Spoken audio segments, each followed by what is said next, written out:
नमस्कार, मैं हूं सीमा और आप देख रहे हैं दैनिक भास्कर। लोकसभा में वक्फ संशोधन विधेयक पेश हो चुका है।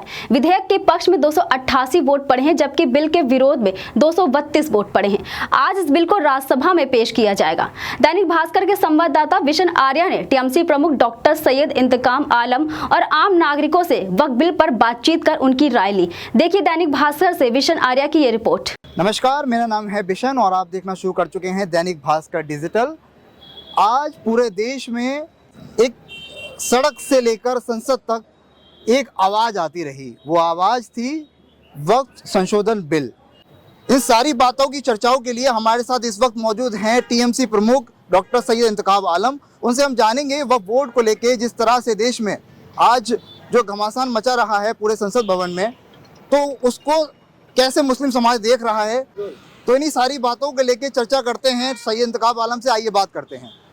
तो सबसे आपका बहुत बहुत स्वागत है दैनिक भास्कर में। बहुत बहुत शुक्रिया आपके। तो डॉक्टर साहब, कैसा लग रहा है ये जिस तरीके से आज जो बिल आया है, तो इसको आप किस तरीके से मुस्लिम समाज और आपकी संस्था देखती है? बिल क्या सही लगता है क्या नहीं, सबसे पहले तो मैं बता दूं कि वक्फ की जायदादों को जिस तरह से बनाया गया था वो इसलिए बनाया गया था ताकि मुस्लिम जो गरीब हैं, यतीम हैं, बेवा हैं, मुसलमानों में जो मतलब अंडर पॉवर्टी लाइन के लोग हैं, उनको इन वक्फ की जायदादों से जो आने वाली रकम है उससे उन लोगों को पाला पोसा जाए। लेकिन सवाल ये उठता है कि 1947 के बाद से अब तक, आज़ादी के बाद से अब तक कितने लोगों की परवरिश की गई, कितने यतीम खाने बनाए गए। आप अगर रिकॉर्ड उठा के देखेंगे तो आज़ादी के बाद जितनी वक्फ संपत्तियां रजिस्टर्ड थी, आज अगर आप चौंकाने वाली स्थिति ये है कि 2025 तक आते आते उसमें से संपत्तियां कम हुई हैं। तो सवाल ये है कि वो गई कहाँ? सही बात। तो सरकार को बनाने की ज़रूरत इसलिए आन पड़ी है क्योंकि वक्फ की संपत्तियां खुर्द-बुर्द हो रही। वक्फ के जो चेयरमैन बनते हैं वही अपने लोगों को उठा के सरमायादार उस पर बैठते हैं और उन संपत्तियों को बेच दिया जाता है। तो वक्फ में संशोधन की मांग तो मुस्लिम समाज पहले से करता चला रहा है, कोई नई बात नहीं हुई है। हाँ, एक भ्रम की स्थिति है और मैं चाहता हूँ कि सरकार उस भ्रम की स्थिति को साफ करे और मुसलमानों को बताए कि इस बिल से मुसलमानों को कोई नुकसान नहीं है, क्योंकि शरीयत और पर्सनल लॉ बोर्ड दोनों अलग अलग चीज़ें हैं। इस वक्त जो है शरीयत का हिस्सा नहीं। तो पूरे दिन आज जिस तरह से अखिलेश यादव जी के बयान आए और तमाम ऐसे विपक्ष के नेता जो इस बिल को लेकर विरोध में थे, तो उनका क्या लगता है आपको, वो इसके विरोध में क्यों हैं? देखिए, उनका तो काम है क्योंकि वो विपक्ष में बैठे, जब जिसको नाम ही आप विपक्ष दे रहे हैं तो उनका तो काम ही है सत्ता पक्ष के हर बात को अपोज करना। कितना सही कितना गलत ये बात की चीज़ें हैं, लेकिन जो भ्रम की स्थिति मुसलमानों में बनी हुई है, मैं चाहता ये हूँ कि सरकार इस भ्रम की स्थिति को साफ करे। क्योंकि मुसलमानों को जिस तरीके से विपक्ष डराता है कि ये हो जाएगा, ऐसा हो जाएगा, मुसलमानों के खिलाफ हो जाएगा, तो ऐसा कुछ होने वाला नहीं है। चाहे वो यूसीसी हो, चाहे सीए हो, और अब ये वक्त अमेंडमेंट जो बिल आया है, मुसलमानों को इससे किसी चीज़ से कोई खतरा नहीं है। और मुसलमान तो वक्फ की जायदादों को लेकर हमेशा से विरोध करता रहा है और प्रदर्शन करता रहा। देखिए, मैं तो सरकार से इस वक्फ बिल के अलावा वैसे भी पहले से मांग करता चला आ रहा हूँ, क्योंकि जिस तरह से विपक्ष हर बात में खड़ा हो जाता है, तो मुसलमान जिस तरह से हम लोग शरीयत का हवाला दे रहे हैं, तो मैं सरकार से आज आपके चैनल के माध्यम से मांग करता हूँ और आपसे भी ये मांग करता हूँ कि आप मेरी इस आवाज़ को सरकार तक पहुँचाइए कि मुसलमानों को भ्रमित किया जा रहा है, तो मुसलमानों के लिए शरीयत का कानून लागू करिए। देश में जो मुसलमान शरीयत की बात करता है उसके लिए शरीयत का कानून लागू होना चाहिए। चोरी करे तो उसके हाथ काट देने चाहिए। अगर वो रेप में पाया जाता है तो उसको शरीयत के हिसाब से सज़ा मिलनी चाहिए। जो सज़ाएँ शरीयत में मुसलमानों को दी जाने के लिए कही गई हैं, वो सज़ाएँ मुसलमानों को जो अगर वो गलतियाँ करते हैं तो दी जानी चाहिए। फिर देखिए कि मुसलमान कितना शरीयत के कानून को लागू करने की मांग। तो इन्हीं सारी बातों को लेके हमारे साथ मौजूद थे टीएमसी प्रमुख डॉक्टर इंतकाम आलम जी, जिन्होंने अपनी बात रखी वक्त संशोधन बिल को लेकर। और हम आ चुके हैं गांव में और जनता से जानेंगे कि वक्त संशोधन बिल को लेके क्या उनका मानना है, क्या उनका सोचना है, इस विषय में जानेंगे। क्या नाम है जैसे आपका? हमारा अनवर नाम है। तो क्या आज पता है बिल आया है, संशोधन बिल आया है वक्फ का? हाँ, पता है। तो क्या मानना है आपका, क्या कैसा बिल है? नहीं, वो तो गलत है साहब, क्योंकि जो वक्फ की जमीन है, तो मानो हमने जमीन वक्फ करी है, जब तो वक्फ की है, मालिक तो होता ही है उसका।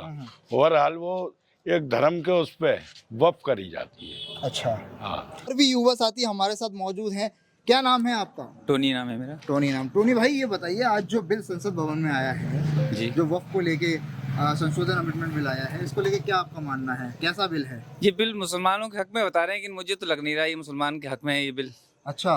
क्योंकि इस बिल को कोई रीज़न नहीं है इसका।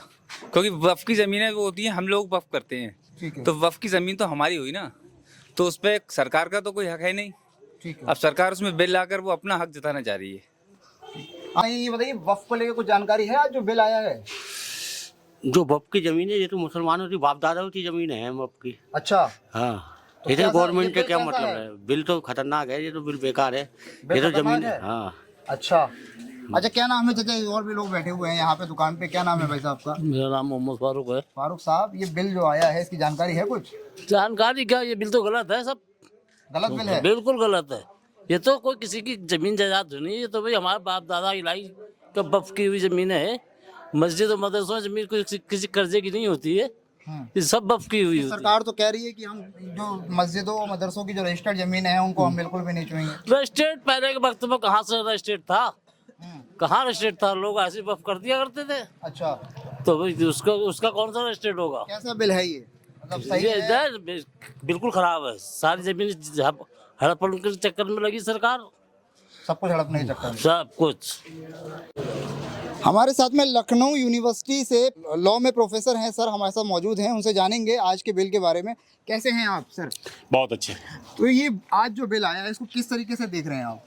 देखिए, law is a mirror of society. कहा जाता है कि समाज को अगर अच्छे तरीके से जानना है तो जिस समाज को आप जानना चाहते हैं उसको लॉ को जानना चाहिए, क्योंकि समाज के अंदर बदलाव लगातार होते रहते हैं, लिहाजा लॉ के अंदर भी बदलाव होना चाहिए। और आज का जो वक्फ को लेकर जो भी ऑर्डिनेंस आया है, जो भी बहस चल रही है, उसको मैं इसी नज़र से देखता हूँ कि वक्त के साथ साथ समाज में परिवर्तन आता है, बदलाव की ज़रूरत होती है, लिहाजा लॉ में ही बदलाव आना चाहिए। अच्छा, तो क्या लगता है प्रोफेसर साहब, इस जो बिल आया है इससे लोगों के पीछे कुछ, मैं जहाँ तक जनरल लोग अभी लोगों से बात कर रहा था, कुछ का कहना है कि बहुत सही है, कुछ का कहना है कि बहुत ख़राब है, आपका भी कहना है कि वक्त के हिसाब से चीज़ें आना चाहिए। What is your personal opinion on this? ये देखिए, लॉ जो बनता है वो लोक मत पर बनता है, पब्लिक ओपिनियन बनता है, और पब्लिक ओपिनियन का मतलब यही होता है कि पब्लिक ओपिनियन डिफर करती है एक दूसरे से। लिहाजा इस ऑर्डिनेंस पे किसी का ये कहना है कि बहुत फेवरेबल लॉ है, किसी का ये कहना है कि बहुत अगेंस्ट द कम्युनिटी लॉ है, मैं समझता हूँ दोनों ओपिनियन ठीक हैं। इसलिए कि लॉ लोकमत से ही बनेगा तो लोगों के जो व्यूज़ हैं वो कम से कम निकल कर सामने आ रहे हैं। और फिलहाल मैं इतना कहना चाहूँगा कि लॉ बनना चाहिए, वक्त के साथ साथ बदलाव आते रहना चाहिए। तो ये थे हमारे साथ में लॉ प्रोफेसर नसीम अहमद जी, जो कि हमारे साथ मौजूद थे। उन्होंने बाखूबी अपनी बात को रखा। कैमरामैन पमित ठाकुर के साथ मैं बिशन आर्या, दैनिक भास्कर, बरेली।